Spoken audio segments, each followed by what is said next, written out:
The Chicago skyline sparkled through the floor-to-ceiling windows of my mother's Lakeview brownstone, but the warmth of the city lights couldn't pierce the chill in my bones. My name is Sophie Carter, 34 years old, a journalist who'd clawed her way from late-night copy editing to investigative reporting at the Tribune. This brownstone, a stately relic with mahogany banisters and stained glass windows, wasn't just a house, it was my anchor, my grandmother's legacy, where I'd spent summers reading her old novels, learning to chase truth. Now, it was my burden, its $18,000 annual property taxes and endless repairs, $180,000 over 8 years falling to me, a silent duty I bore for family. Tonight, my mother's 60th birthday party was meant to be a celebration, but the knot in my stomach whispered trouble. I adjusted my emerald dress, my auburn hair pinned loosely, as I carried a tray of champagne flutes to the dining room. The table glowed with candles, my mother's heirloom china gleaming, each plate a reminder of Grandma's stories about resilience. I'd taken the L from my downtown loft, the brownstone's ivy-covered facade welcoming me like an old friend. But as I set the tray down, unease prickled. My mother sat at the head, her silver necklace catching the light, her smile too tight. Ava, my younger sister by 5 years, lounged beside her, her designer heels glinting, her laugh sharp and smug. My stepfather, Richard, sipped scotch, his eyes darting. Guests, family, friends, and neighbors chatted, oblivious to the storm brewing. I settled across from Ava, my glass hovering over the roasted duck. Busy week? My mother asked, her voice strained, passing the asparagus. I nodded, forcing a smile. Broke a story on city fraud. Long nights, but it's out. Richard grunted, his eyes on his plate. Always chasing headlines, Sophie. Ever take a break? His tone wasn't warm, not like when I'd won my first journalism award. I shrugged, used to his jabs. Truth doesn't wait, Richard. Ava smirked, swirling her wine. Some of us don't need to grind like that, she said, her voice light but cutting. I froze, my glass clinking against the table. My mother's eyes darted to Richard. A silent warning. The air thickened, heavy with something unsaid. I set my glass down, my pulse quickening. What's that supposed to mean, Ava? I asked, keeping my voice even. She leaned back, her grin widening. Just saying, you're the star, always saving the day. Must be nice. Saving the day. The word stung, a mockery of my sacrifices. For 8 years, I'd paid the Brownstone's taxes, covered Ava's consulting fees when her art gallery flopped, and funded my mother's charity auctions. Over $180,000 drained from my savings, all because my mother said it was family first. I'd never asked for thanks, but Ava's jab felt like a betrayal. Enough, Ava, my mother said, her voice sharp, but Richard cut her off. No, let's talk, he said, his eyes locking on mine. Cold and unyielding. You've been slacking, Sophie. The taxes are due next month, and you haven't paid. Think you can just walk away? My breath caught, the room spinning. Slacking? I'd paid $96,000 in taxes alone, not counting $30,000 for the roof 3 years ago or $15,000 for the boiler last winter. Richard, I've paid every year, I said, my voice trembling, and more. Ava's fees, Mom's auctions, the vacations. I've never said no. Richard's face reddened, his fist hitting the table, rattling the china. Don't play the martyr, he roared. Your sister needs support for her new gallery. You've got your fancy job and loft. How can you be so selfish? Selfish. The word was a knife, twisting in my chest. I glanced at my mother, hoping for a flicker of support, but she stared at her plate, her hands folded, silent as stone. Ava sipped her wine, her eyes gleaming with triumph. The room felt smaller, the candlelight flickering like my fading trust. I pushed my chair back, my hand shaking. Selfish, I repeated, my voice rising. I've given everything, Richard. 8 years, $180,000, my savings, my nights. And you call me selfish because I can't keep bleeding for you. My mother stood, her voice soft, placating. Sophie, we didn't mean to upset you. Ava's gallery is her dream. You're so successful. We knew you'd be fine. Fine. The lie was a spark, igniting years of buried hurt. I thought of Grandma, her hands turning book pages, her voice promising truth. But I was alone now, betrayed by the family I'd carried. That's when I saw it, a manila folder on the buffet, half hidden under a stack of napkins. The corner of a document peeked out. The words trust fund and Ava Carter in bold. My stomach dropped, a cold clarity washing over me. I moved before Richard could stop me, snatching the folder, my fingers tearing it open. Sophie, that's private, my mother cried, her voice breaking, but I was already scanning the pages, my heart pounding. A trust fund, for $100,000, set up for Ava, with provisions for future deposits. My vision blurred, not from tears, but from rage. The same mother who'd told me there was no money for my college, forcing me to work nights at a diner, had been hoarding a fortune for my sister. When were you going to tell me? I whispered, holding the document, my voice hollow. Richard lunged, grabbing it from my hands, but the numbers were seared into my mind. You weren't supposed to see that, he muttered, stuffing it back into the folder.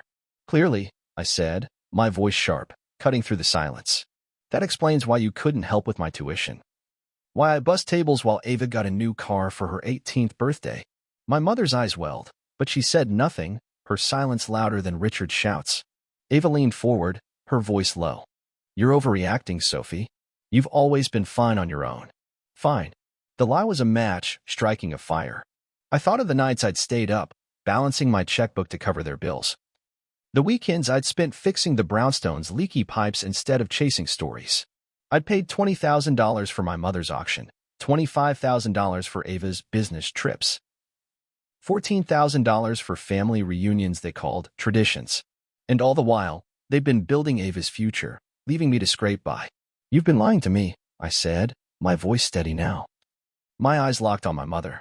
You let me think we were struggling, that I had to step up. But the money was there, just not for me. Richard pointed at the door, his voice thunderous. If you're going to be ungrateful, leave. But don't think you can stop helping. The taxes are due, and you owe us. Oh. The audacity was staggering, a final blow to the daughter I'd been. I grabbed my clutch, my hands trembling, but my resolve was iron. I don't owe you anything, I said, my voice cold. Not anymore. Ava laughed, a sound that chilled me. Good luck keeping that loft without us, Sophie, she said, her eyes mocking. My mother reached for me, her voice pleading. Sophie, please, let's talk. But I was done talking. Done pleading for fairness. I stormed out, the Brownstone's oak door slamming, the city's hum a distant roar. My heels clicked on the sidewalk, the trust fund's numbers $400,000 burning in my mind. A ledger of betrayal. I thought of Grandma, her hands guiding mine, her voice promising justice. They thought I'd cave, keep paying, keep silent. But they didn't know me. Not the Sophie who'd exposed corruption, who'd built a career from nothing. I'd fight, not just for the Brownstone, but for every dollar, every dream they'd stolen. The Chicago dawn seeped through my loft's blinds, casting slivers of pale light across the hardwood, the air heavy with the bite of espresso steaming in my mug. My hands trembled as I stood at the counter, the city's hum a faint pulse beyond my windows. Sleep hadn't come, not after last night's storm, the weight of betrayal still crushing my chest. I couldn't stay still, not with Ava's laughter echoing in my skull, sharp and mocking, her face a mask of entitlement. My boots hit the floor, their echo sharp as I grabbed my purse. The weight of Grandma's fountain pen inside grounding me. I needed to see Ava, to make her face me, to shatter her smug certainty. The Brownstone wasn't just bricks and beams, it was my heart. Grandma's stories woven into its walls, and I'd be damned if I let Ava's greed taint it. The L train rattled through the loop, its cold seats pressing against my thighs. Chicago's skyline blurring past like a fever dream. My fingers traced the pin's curve, its cool metal a reminder of Grandma's voice, urging me to chase truth. Ava's River North condo was my battlefield, its glass facade looming as I stepped off the train, the city's chill biting my skin. I buzzed her door, my pulse hammering, the seconds stretching until her voice crackled through the intercom. Sophie, she said, her tone laced with amusement. This early? What's the crisis? Crisis. The word was a spark, igniting my fury. I didn't answer, just waited until the door clicked open, my heels clicking on the marble lobby like gunfire. Ava stood in her doorway, her silk robe slipping off one shoulder. Her hair tousled, but her smirk razor sharp, a weapon honed for me. Well, this is dramatic, she said, leaning against the frame, her eyes glinting. Coffee. Her casual offer was a slap. As if we were sisters sharing gossip, not enemies in a war she'd started.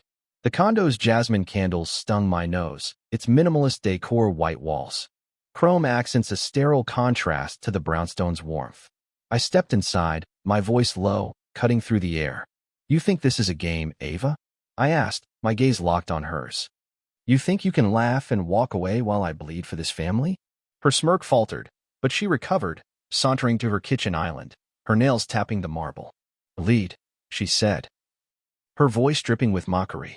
"You're so intense, Sophie. Always the martyr, aren't you?" Martyr. The word was a blade, slicing through years of her entitlement. I thought of the nights I'd balanced my checkbook, scraping by to keep the brownstone standing, while Ava flitted through Paris, her life a gift I'd unknowingly funded. "I'm done," I said, stepping closer, my voice shaking with rage. "Done carrying you, done letting you take what's mine." Ava laughed, a sound that chilled me, her eyes narrowing. "Yours," she said, folding her arms. "You're obsessed with that old house, Sophie. It's just a building. I'm building something real, something bigger. Bigger." I clenched my fists, my nails digging into my palms, the room spinning. "Real," I said, my voice rising, echoing off her sterile walls. "You're building nothing, Ava. You're a leech, living off my sweat, my sacrifices. While you play artist with money that should have been mine too." Her face reddened, her composure cracking, but her voice was venom. "Jealousy doesn't suit you," she hissed. "You've got your fancy job. Your loft. Let me have this." Jealousy. The accusation was a match, striking fire. I pulled a folded paper from my purse, my spreadsheet of payments, and slammed it onto her counter. The sound sharp in the quiet. "This is what I've given," I said, my voice trembling but fierce. $96,000 for taxes, $30,000 for the roof. $25,000 for your so-called consulting. I've paid for your life, Ava, and you dare call me jealous." She glanced at the paper, her eyes widening, but her voice was ice. "Nobody forced you. Sophie, you chose to play the hero. Don't cry about it now." The room tilted, her words a gut punch. I thought of Mia, facing her stepbrother's arrogance, her fire my mirror. "Hero," I said. Stepping so close she flinched. "I was a fool, Ava, but not anymore. You'll choke on your lies when I'm done." Her phone buzzed, my mother's name flashing, and Ava answered, her voice shifting to honey. "Mom, Sophie's here, freaking out," she said, her eyes on me, daring me to act. My mother's voice crackled, frantic. "Sophie, come home now. We need you." Need. I snatched the phone, ending the call, my heart pounding. "You don't get to hide behind her," I said, my voice low, lethal. "This is between us." Ava lunged, grabbing my wrist, her nails biting. "You're pathetic," she spat, her face inches from mine. "You think you can scare me? You're nothing without us." Nothing. The word was a spark, but I yanked free, my voice steady. "You're wrong," I said, my eyes burning into hers. "You're the one who's nothing, Ava. And I'll prove it." I turned, storming out, her condo's door slamming, the city's roar swallowing her curses. My phone buzzed. Richard's name flashing, but I silenced it, my hands shaking with purpose.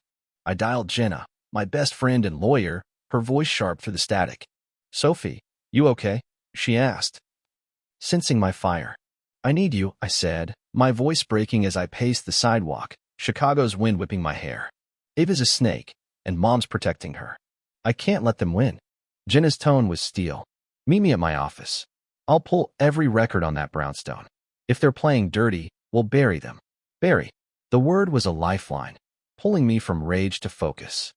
I hailed a cab, the city blurring, my mind racing with Ava's smirk, my mother's voice, the Brownstone's walls calling me home. Jenna's office glowed with lamplight, her desk strewn with files. "I've started digging," she said, sliding a paper across. "The Brownstone's rentals are fishy. Looks like they've been redirecting funds." Funds? My stomach dropped, the pen in my hand trembling. "Redirecting to who?" I asked, my voice sharp. Jenna's eyes met mine, her voice low. "Ava's gallery," she said, handing me emails, Richard's signature bold. $40,000. Siphoned this year alone. My vision blurred, rage and clarity colliding. "They've been stealing," I whispered, the papers trembling. Jenna nodded, her voice calm. "It's fraud, Sophie. We can fight this." Fight. I clutched the pen, its weight my vow. The Brownstone's roses, Grandma's stories, my truth they'd rise again. The Chicago morning draped my loft in a veil of fog. The city's pulse muffled as I stood at my window, the bitter chill of my untouched coffee mirroring the ice in my veins. Ava's venomous words from yesterday, her smirk, her accusation of jealousy. Her nails digging into my wrist burned like a fresh wound. The brownstone, Grandma's sanctuary, was slipping through my fingers, and Jenna's promise to dig into its records was my only tether. My phone vibrated, my mother's name flashing, her voicemail a soft plea I couldn't bear to hear. I needed her to face me, to see the daughter she'd betrayed, and today, I'd make her. I pulled on a wool coat, my boots echoing as I left the loft, the city's mist clinging to my skin. The brownstone's wrought iron gate loomed, its ivy glistening with dew. A silent witness to my resolve. I knocked, the oak doors creak a warning, the foyer's stained glass casting fractured rainbows. My mother sat in the living room, her silk scarf loose. Her eyes shadowed, a porcelain teacup trembling in her hands.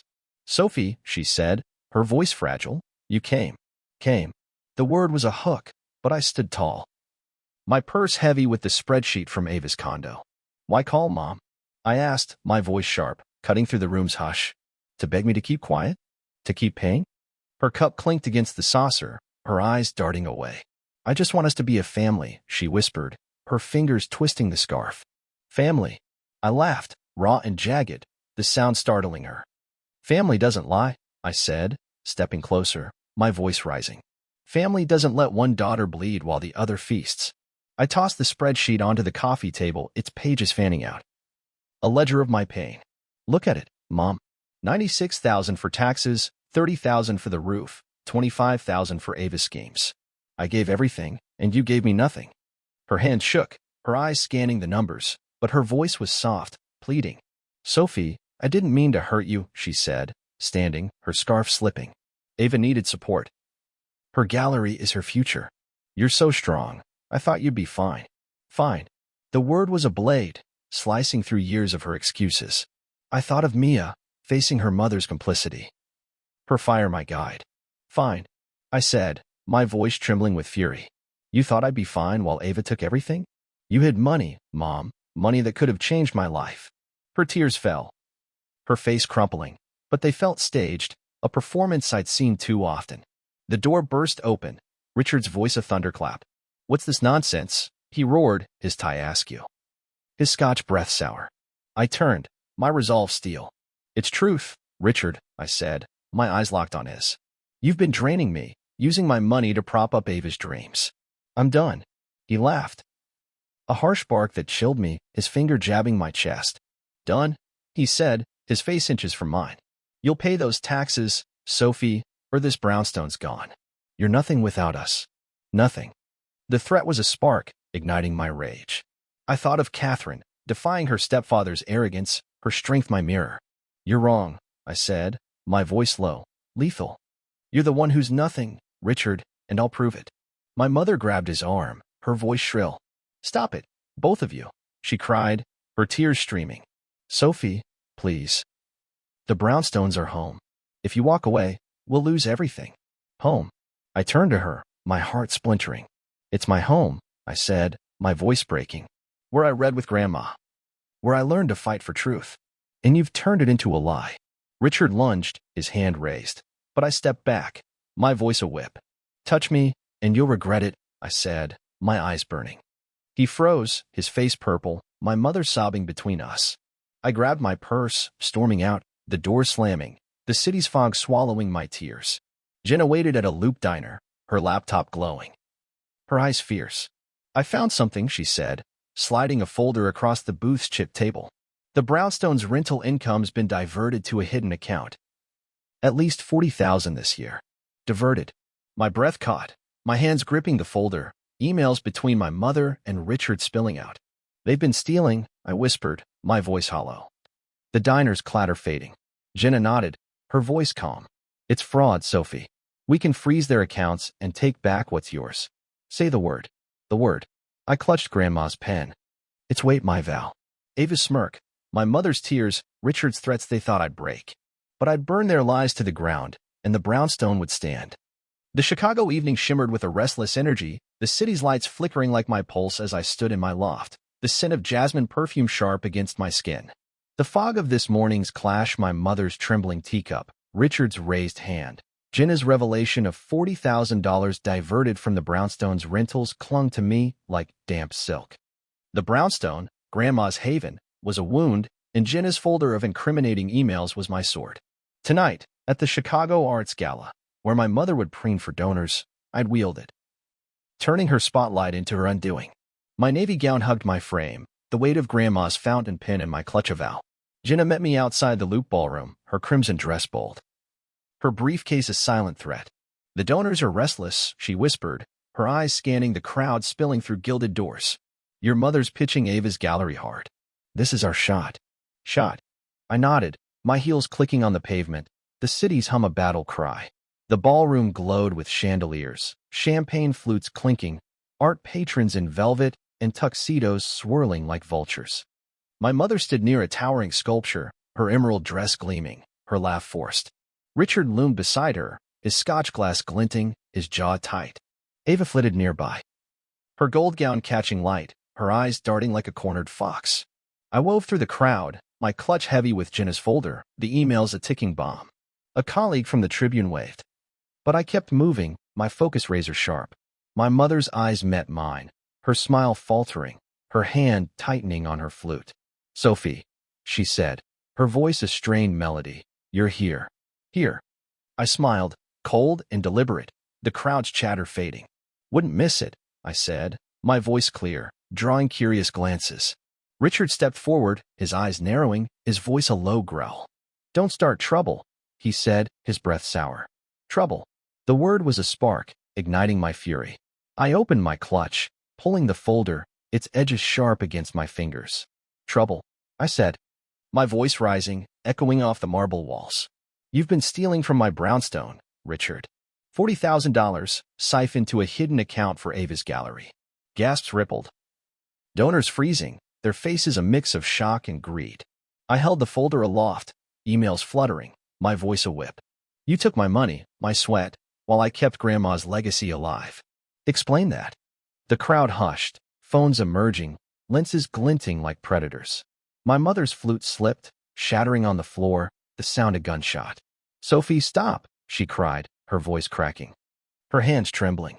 "This is a misunderstanding." Misunderstanding. I laughed, sharp and raw, the chandelier's light fracturing in my vision. "A misunderstanding?" I said, thrusting the folder at a silver-haired donor, his eyes stern. "Read it, Margaret. Emails, signed by you and Richard, diverting my Brownstone's rentals. You called me selfish, but you're the thieves." The donor scanned the pages, his face hardening, murmurs swelling. Richard lunged, his hand snatching for the folder, his voice a roar.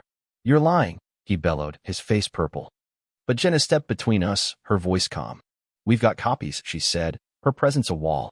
"The DA's office does too." Ava rushed forward, her gown tangling, her voice shrill. "Sophie, you're ruining everything," she screamed, her eyes wild, tears streaking her makeup. "Ruining." I turned, my heart stone. "You ruined me," I said, my voice low, lethal. "You took my money, my trust." And laughed. "Now you face the truth." The crowd buzzed, cameras flashing, the gala a circus of my making. The donor handed the folder to another, his voice cutting through. "Margaret, is this true?" he demanded, his tone ice. My mother's face crumpled, her voice a whisper. "It's not what it looks like," she said, but her eyes betrayed her, darting to Richard, who stood frozen, his glass trembling. Richard's voice broke, a desperate snarl. "You'll pay for this, Sophie," he said, his finger jabbing the air. "You'll lose that Brownstone, your job, everything. Everything." I thought of Mia, defying her stepfather's threats, her fire my guide. "You've lost," I said, my eyes locked on his. "Your lies are exposed, Richard." The DA's waiting. His glass fell, splashing scotch across the marble, the crowd gasping, stepping back. My mother sank onto a chair, her sobs loud, but I felt no pity, only power. I turned, Jenna at my side. The crowd parting like a sea, whispers trailing us. Outside, the city's wind stung my face, but my heart soared. "You were a force," Jenna said, her hand on my arm, her grin fierce. Force. The word landed, but the fight wasn't over. The donors were shaken, Richard's world cracking, but I'd ensure it shattered, for Grandma, for truth, for me. The Chicago night pulsed with a restless energy, the city's skyline a jagged crown as I stood outside the gala's ballroom, the cold marble steps biting through my heels. The chaos I'd unleashed, flashing emails of Richard's $40,000 theft, my mother's shattered flute, Ava's tear-streaked screams still echoed, the crowd's gasps fueling my fire. Jenna's hand rested on my shoulder, her voice a quiet anchor, but my heart thundered, the Brownstones' call louder than ever. Grandma's legacy was mine to save, and today, in a lawyer's office, I'd bury my family's lies for good. My navy gown clung to me, Grandma's fountain pen heavy in my clutch, a talisman of truth. Jenna's office in the loop glowed with lamplight, its oak table strewn with files as we met at dawn, the city waking beyond frosted windows. The DA's moving fast, she said, her eyes fierce, sliding a legal notice across. Richard's accounts are frozen, and they're charging him with embezzlement. Embezzlement. The word was a victory, my pulse racing as I scanned the document. My mother listed as a witness, not a defendant. She's been calling, I said, my voice low, the weight of her sobs at the gala pressing against me. Jenna's gaze softened. She wants a meeting. You don't have to go, Sophie. Go. I clutched the pen, its metal warm. I needed to see her, to end this, not for her, but for me. The Brownstones' foyer welcomed me hours later, its stained glass casting crimson shards, the air thick with polish and regret. My mother sat on the velvet sofa, her cardigan slipping, her face hollow, a shadow of the gala's poised matriarch. Sophie, she whispered, standing, her hands wringing. Thank you for coming. Coming. I stood rigid, my voice ice. Say what you need to, I said, my eyes locked on hers, the room's silence suffocating. She stepped closer, her voice trembling. I'm sorry, Sophie. I let Richard lead, let Ava dream. I didn't see you. See. The word was a splinter, piercing years of invisibility. Sorry, I said, my voice rising, echoing off the oak walls. You watched me pour my soul into this brownstone, and you stole from me, gave Ava everything. Your apology's empty. I pulled the legal notice from my purse, tossing it onto the coffee table, its edges sharp. The DA knows, Mom. Richard's finished, and you're complicit. Her knees buckled, her sob raw, but I felt no pity, only fire. She reached for me, her fingers grazing my arm. Please, Sophie, don't destroy us, she begged, her eyes streaming. We're family. Family. I thought of Mia, cutting her mother's strings, her strength my guide. You destroyed us, I said, stepping back, my voice stone. You chose Ava, chose lies. Now you face the truth. The door slammed open, Richard's voice a snarl, his suit rumpled, his eyes bloodshot. You little brat, he roared, storming in, his fist clenched. You've ruined me. Ruined. I stood tall, my heart pounding, Jenna's warning of charges my shield. You ruined yourself, I said, my voice steady, cutting through his rage. You stole 40,000, hid accounts, used me. The DA's coming, Richard.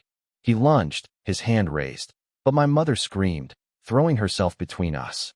Her voice shrill. Stop, she cried, her body shaking. No more. Richard froze, his breath ragged, my mother's tears a barrier. I turned, my voice a whip. You're done, I said, my eyes burning into his. Both of you. I stormed out, the Brownstones' door slamming, the city's dawn ablaze. Jenna called, her voice urgent. The Brownstones' title is yours, she said, her words a lifeline. The accounts are voided, and you're getting half the diverted funds. Half. I clutched the pen, tears falling, not from pain but pride. The brownstone was mine. Grandma's roses waiting. Weeks later, I stood in its garden, the air sweet with bloom, the house reborn as a community archive, its rooms alive with Chicago's stories. My journalism awards lined the walls, a testament to truth. Richard pleaded guilty, his wealth seized, his name ashes. Ava sent a letter, her words pleading, but I burned it, her voice dust. My mother moved to a small apartment, her calls unanswered, her tears no longer my burden. At the archive's opening, Jenna raised a glass, the crowd cheering. To Sophie, she said, her grin fierce, who turned betrayal into legacy. Legacy. Social media buzzed, my gala stand trending, my story a beacon. The brownstone hummed, Grandma's pen above my desk, its gleam my crown. I'd fought. Not just for a house, but for me, and I'd won.